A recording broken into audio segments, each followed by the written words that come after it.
दोस्तों स्वागत है आपका बालाजी एस हिंदी क्लास में। तो इस क्लास में दोस्तों एलटी ग्रेड के लिए जो सामान्य अध्ययन का पोर्शन आता है 30 नंबरों का, उसके लिए प्रैक्टिस सेट है।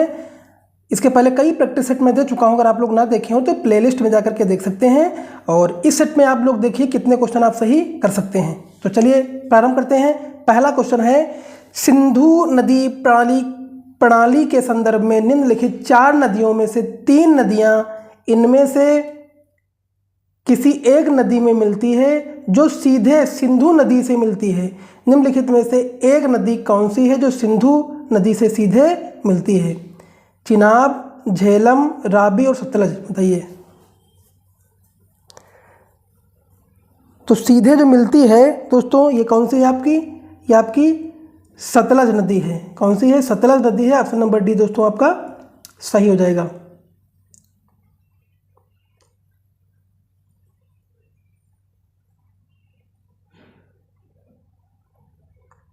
एक मिनट दोस्तों, एक मिनट।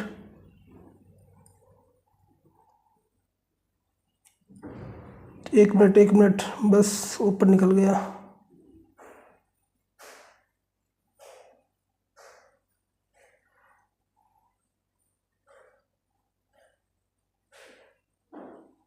एक मिनट। हाँ ठीक है। तो कौन सी है? सतलज नदी। अगला है दोस्तों,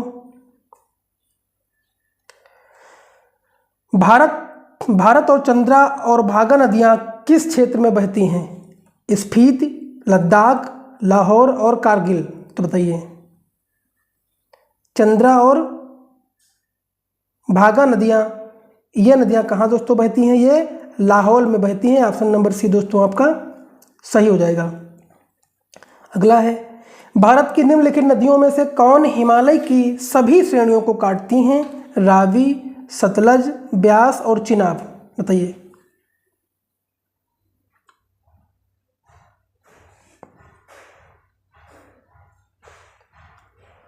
ये कौन सी हो जाएगी दोस्तों?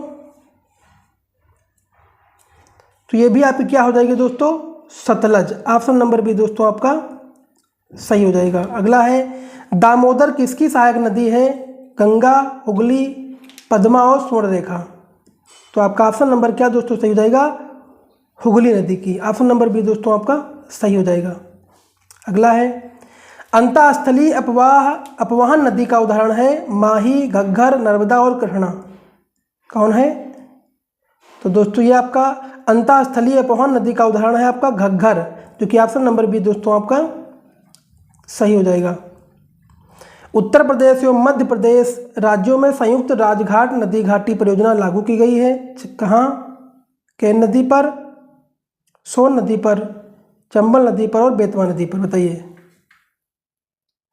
तो संयुक्त राजघाट नदी घाटी परियोजना बेतवा नदी पर, जो कि ऑप्शन नंबर दोस्तों आपका डी सही हो जाएगा।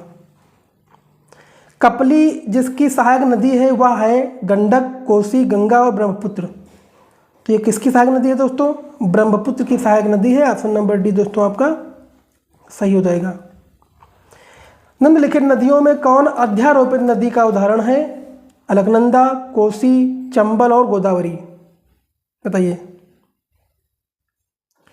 तो जो दोस्तों अध्यारोपित नदी है ये आपकी चंबल है। ऑप्शन नंबर सी दोस्तों आपका सही हो जाएगा।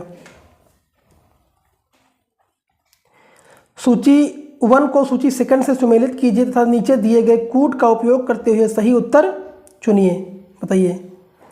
ब्रह्मगिर पहाड़ी से कावेरी निकलती है, तो बिल्कुल सही है, भी आपका सही है। वेरीनाग का स्रोत झरना झेलम का है, बिल्कुल सही है। महाबलेश्वर से कहना नदी निकलती है और छोटा नागपुर पठार सुवर्णरेखा नदी। तो ये ऑप्शन नंबर इसमें क्या है? चारों सही हैं। तो ऑप्शन नंबर दोस्तों क्या सही हो जाएगा? ऑप्शन नंबर बी दोस्तों आपका सही हो जाएगा। चलिए आगे देखते हैं।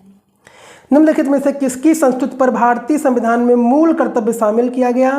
बलवंत राय मेहता समिति, अयंगर समिति, स्वर्ण सिंह समिति और ठक्कर समिति। तो जो आपके भारतीय संविधान में मूल कर्तव्य शामिल हुए हैं वो स्वर्ण सिंह समिति की। ऑप्शन नंबर सी दोस्तों आपका सही हो जाएगा। भारतीय संविधान के अंतर्गत निम्नलिखित में से कौन सा मौलिक कर्तव्य नहीं है? आम चुनाव में मतदान, वैज्ञानिक दृष्टिकोण की भावना का विकास, सार्वजनिक संपत्ति की सुरक्षा, संविधान का पालन तथा इसके आदेशों का सम्मान। क्या है दोस्तों? ऑप्शन नंबर ए, आम चुनाव में मतदान। ऑप्शन नंबर ए दोस्तों आपका सही हो जाएगा। भारत के प्रत्येक नागरिक का कर्तव्य होगा प्राकृतिक पर्यावरण का संरक्षण एवं सुधार। अनुच्छेद 21, अनुच्छेद 48A, अनुच्छेद 51 का, अनुच्छेद 56। ऑप्शन नंबर सी, अनुच्छेद 51 का। ऑप्शन नंबर सी दोस्तों आपका सही हो जाएगा। निम्नलिखित में से कौन सा एक मौलिक कर्तव्य नहीं है? राष्ट्रगान का सम्मान करना, राष्ट्रीय संपत्ति का बचाव करना, राष्ट्रीय महत्व के स्थानों और स्मारकों की रक्षा करना, प्राकृतिक पर्यावरण का संरक्षण और सुधार करना। तो मौलिक कर्तव्य जो नहीं है ये आपका नहीं है। राष्ट्रीय महत्व के स्थानों और स्मारकों की रक्षा करना ये नहीं है, ये नीति तत्व में आता है। तो ऑप्शन नंबर और आपके दोस्तों सही है, तो ऑप्शन नंबर सही दोस्तों आपका ये सही हो जाएगा। निम्नलिखित में से कौन एक सुमेलित नहीं है? भाग सेकंड में क्या है? नागरिकता। भाग थर्ड में मूल कर्तव्य ये भी सही है, और भाग फोर्थ में राज्य की नीति तत्व ये भी सही है, और भाग 5 में मूल कर्तव्य, ये मूल कर्तव्य नहीं है, और बाकी आपके ऑप्शन नंबर सही हैं। तो जो गलत पूछ रहा है कौन सा नहीं है, ऑप्शन नंबर डी दोस्तों आपका सही हो जाएगा। शिकागो, विवेकानंद ने शिकागो में आयोजित पार्लियामेंट वर्ल्ड रिलीजन्स में भाग लिया था। कब? 72 में, 90 में, या 1901 में, या 1893 में? तो जो भाग लिया था 1893 में लिया था विवेकानंद ने शिकागो में, तो ऑप्शन नंबर सी दोस्तों आपका सही हो जाएगा। इनमें से किस प्रख्यात समाज सुधारक ने ज्ञान योग, कर्मयोग तथा राजयोग नामक पुस्तकें लिखी है? किसने? स्वामी विवेकानंद ने, रनाडे ने, राजा राम मोहन राय ने, रामकृष्ण परमहंस ने? तो ऑप्शन नंबर आपका ए सही हो जाएगा, स्वामी विवेकानंद ने। चलिए आगे देखते हैं।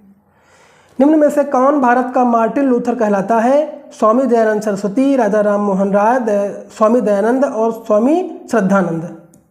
तो जो भारत का मार्टिन लूथर है वो क्या है आपका? Swami Dayanand Saraswati. Option number A दोस्तों आपका सही हो जाएगा। निम्नलिखित में से किसने महाराष्ट्र में प्रार्थना समाज की स्थापना की थी? आत्माराम पांडुरंग ने, ज्योतिबा फूले ने, एमजी चंद्रकर ने, एमजी रनाडे ने? तो ऑप्शन नंबर आपका दोस्तों आत्माराम पांडुरंग ने हो जाएगा। ऑप्शन नंबर ए दोस्तों आपका सही हो जाएगा। देव समाज का संस्थापक निम्न में से कौन सा था? वल्लभ भाई पटेल, दादा भाई नौरोजी, शिवनारायण अग्निहोत्री और रामकृष्ण परमहंस। तो जो देव समाज का संस्थापक था दोस्तों वो आपका था Shivnarayan Agnihotri. Option number C दोस्तों आपका सही हो जाएगा।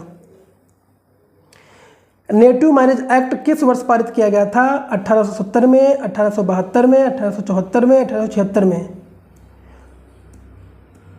तो इस एक्ट के तहत लड़के और लड़कियों की शादी जो है लड़कियों की 14 वर्ष में और लड़कों की 18 वर्ष में पारित किया गया था इस एक्ट के तहत। तो ऑप्शन नंबर ये 1872 में, ऑप्शन नंबर सी बी दोस्तों आपका सही हो जाएगा। थियोसॉफिकल सोसाइटी की स्थापना किसने की थी? मैडम एच.वी. ब्लैकवेस्टी ने, राजा राम मोहन राय ने, महात्मा गांधी ने, स्वामी विवेकानंद ने? तो ऑप्शन नंबर ए आपका सही हो जाएगा, मैडम एच.पी. ब्लैकवेस्टी ने। ऑप्शन नंबर ए दोस्तों सही हो जाएगा। निम्नलिखित युग्मों में से कौन सुमेलित नहीं है? राजा राम मोहन राय ब्रह्म समाज, स्वामी दयानंद आर्य समाज और स्वामी विवेकानंद रामकृष्ण मिशन, ये आपके तीनों सही हैं। और महादेव गोविंद रनाडे थियोसॉफिकल सोसाइटी नहीं, ये प्रार्थना समाज से संबंधित थे महादेव गोविंद रनाडे, तो ये आपकी एनी बेसेंट थी। तो ऑप्शन नंबर आपका दोस्तों डी सही हो जाएगा। इसका उत्तर आपका डी नहीं है पूछ रहा है, नहीं के बारे में आप लोग जरूर ध्यान दिया करिए।